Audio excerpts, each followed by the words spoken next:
Wane ne zai iya tura mawaƙi kuɗi don kawai yi wa wani ɗan siyasa waƙa? Rarara ya ce talakawa masoyan Buhari su tura masa kuɗi.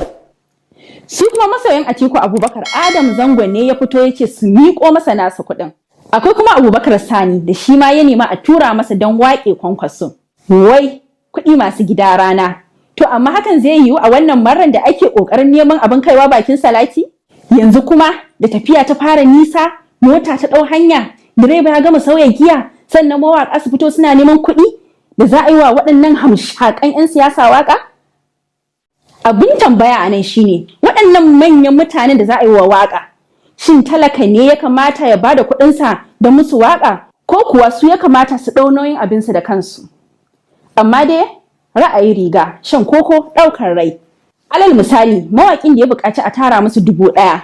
Idan fa talakawa 100,000 suka tara masa 1,000, ana fa maganar miliyan 100 fa kenan a ƙasa.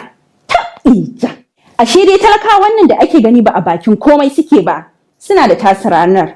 Wataƙila ma za su iya ɗaukar nauyin takarar wani mutum da ba shi da ko sisi, ko kuma su magance wa kansu wata matsala da ta addabe su.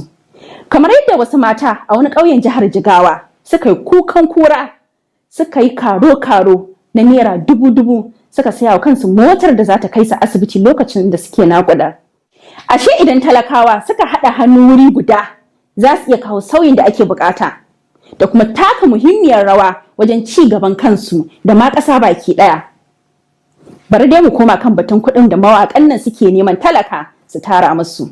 Shin wai me za a yi da waɗannan kuɗi?